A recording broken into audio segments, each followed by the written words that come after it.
Good morning प्यारे बच्चों। तो स्वागत है आपका मेवाड़ एजुकेशन चैनल में। तो आज फिर से लेके आए हैं आपके लिए संस्कृत का पुनरावर्तन 1। हमने पाठ 5 तक पढ़ लिए हैं बच्चों। तो अब पुनरावर्तन देखेंगे हम, जो कि परीक्षा में भी इसमें से आ सकता है। तो आप ध्यान से देखिएगा और वीडियो पूरा देखकर पहले वीडियो को लाइक कर दीजिए और सब्सक्राइब कर दीजिए। चलिए तो आगे बढ़ते हैं। नीचे दिए गए संवाद दो दो के समूह में बोले। तो आपको बच्चों दो दो के समूह में एक को सुधीर बनना है और एक को सुधा।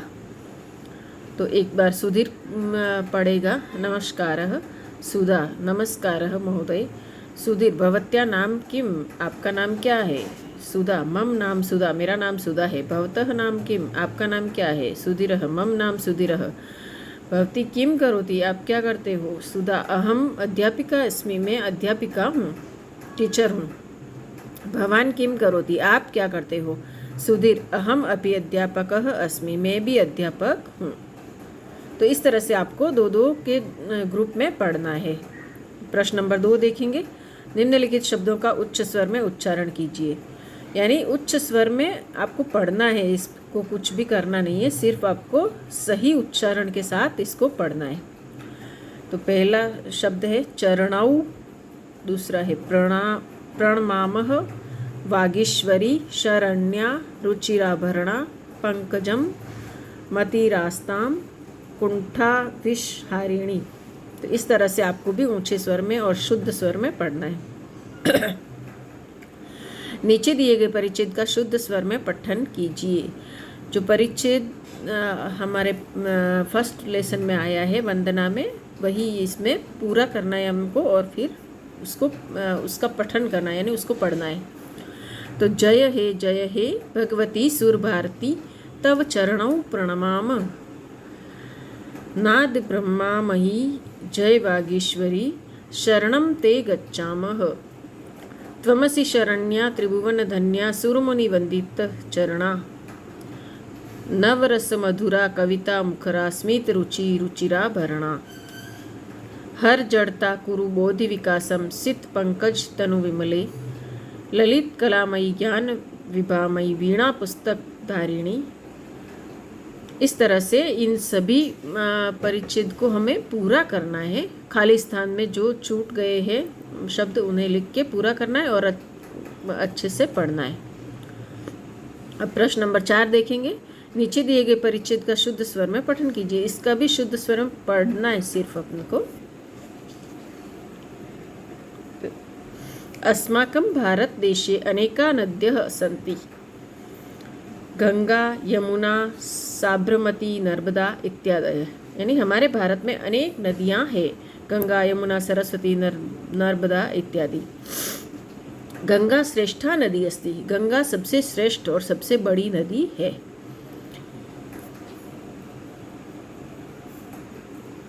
निदाघे अपि तस्या प्रवाहो न शुष्यति, कभी भी गंगा नदी का प्रवाह सूखता नहीं। गंगा नदी में जल हमेशा बहता रहता है, कभी भी सूखता नहीं है। सा हिमालया प्रभवती, एक मिनट,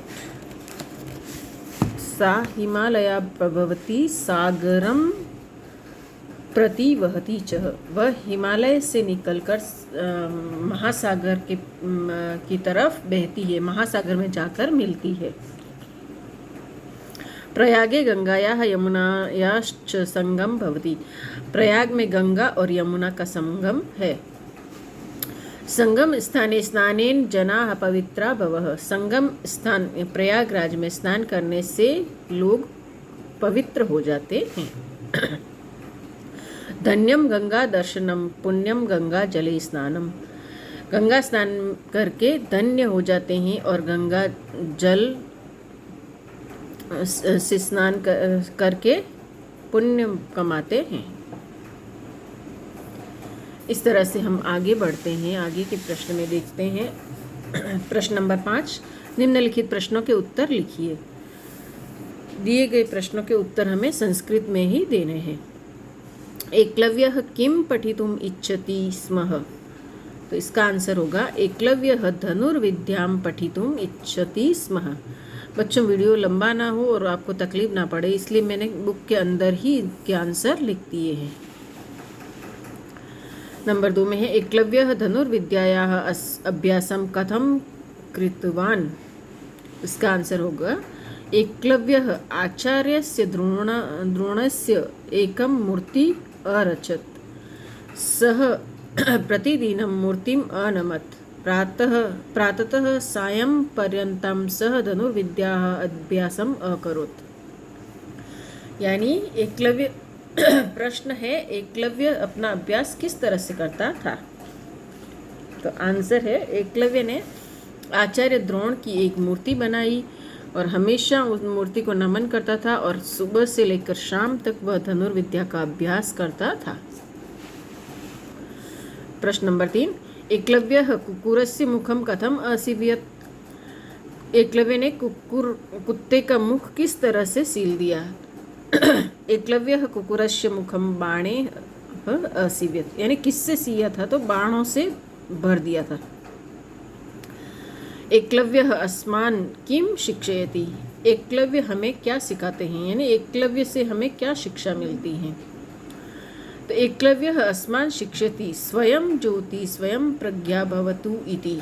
एकलव्य हमें यह सिखाते हैं कि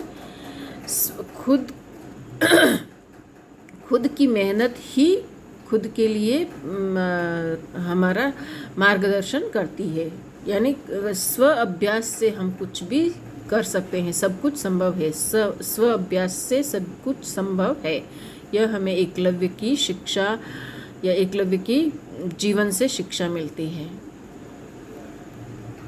अब प्रश्न नंबर 5 है, नीचे दिए गए विधान वाक्यों को कोष्टक में दिए गए शब्दों का उपयोग करके पुनः प्रश्नवाचक वाक्य में लिखिए। जो साधारण वाक्य विधान वाक्य दे रखे हैं उन्हें हमें प्रश्नों में बदलना है। पहला वाक्य है, गंगा यमुना साबरमती नर्मदा नद्यः भारत देशे प्रवहन्ति। तो गंगा यमुना साबरमती नर्मदा नदी भारत देश में बहती है। तो हम प्रश्न बनेगा कि कौन कौन सी नदियां भारत देश में बहती है। तो इसके लिए संस्कृत में काहा का प्रयोग करना है। तो इन सब नदियों के स्थान पर हमें काहा भारत देशे प्रवहन्ति, काहा नद्यः भारत देशे प्रवहन्ति, नद्यः भी हमें साथ में लिखना है। अब दूसरे नंबर पे है, गंगा श्रेष्ठा नदी अस्ति। तो का नदी श्रेष्ठा अस्ति, यानी कौन सी नदी श्रेष्ठ है? गंगा हिमालयात् प्रभवति, गंगा हिमालय से बहती है। तो गंगा कतुः प्रभवति, कुतः प्रभवति, कतुः नहीं कुतः, गलती से इधर मात्रा लग गई। गंगा कुतः प्रभवति, यानी गंगा कहाँ से बहती है। प्रश्न नंबर 4 है, संगम स्थाने स्नानेन जनाः पवित्राः भवन्ति। तो संगम स्थान पर स्नान करने से लोग पवित्र हो जाते हैं। तो इसमें प्रश्न बनेगा कि कौन से कहाँ पर स्नान करने से लोग पवित्र होते हैं। तो कुत्र स्नानेन जना विशुद्धा भवन्ति। इस तरह से आपको इन विधान वाक्यों के प्रश्न बनाने हैं। अब है चित्र देखकर वाक्य बनाइए। चित्र में संस्कृत बनेगा इसका एतानी पुस्तकानी, ये सब पुस्तकें हैं। फिर अहम युवकः, मैं युवक हूँ। आगे पेज पे चलते। यह छतरी है, तो एतत् छत्रम। यह व्याघ्र है, यानी शेर है, तो एषः व्याघ्रम। एषा मूर्तिः है। प्रश्न नंबर 8, उदाहरण के अनुसार वाक्य बनाइए। उदाहरण है खेलनांगणम गच्छाम। तो हमें अलग अलग स्थानों का प्रयोग करके गच्छाम का साथ में प्रयोग करना है। तो मंदिरम गच्छाम, विद्यालयम गच्छाम, पुस्तकालयम गच्छाम, ग्रामम गच्छाम, गृहम गच्छाम। इस तरह से किसी भी स्थानों के नाम हम लिख सकते हैं। इस तरह से हमारा पाठ ये पूरा हुआ, पुनरावर्तन पूरा हो गया। और अब इसमें जानने योग्य है, भवान जानाति किम, क्या आप जानते हैं? पंच प्रसिद्ध महाकाव्यानि सन्ति, 5 प्रसिद्ध महाकाव्य, संस्कृत में 5 प्रसिद्ध महाकाव्य है। कौन कौन से है? रघुवंशम, कुमार संभव, किरातार्जुनीयम, शिशुपाल वधम, नैषधीय चरितम। ये 5 महाकाव्य संस्कृत के हैं। अब संस्कृत साहित्य से प्रसिद्ध महाकवि कालिदास। संस्कृत साहित्य में प्रसिद्ध महाकवि कौन है? कालिदास। तो इस तरह से बच्चों ये पाठ पूरा हुआ। और धन्यवाद ये वीडियो देखने के लिए। और ये मेरे पढ़ाने का तरीका बच्चों अच्छा लगता हो तो प्लीज़ लाइक करो, वीडियो को सब्सक्राइब करो और अपने दोस्तों के साथ भी शेयर करो ताकि उनके भी काम आ सके ये सब जानकारी। तो मिलते हैं अगले नए वीडियो में, तब तक के लिए जय हिंद, जय भारत।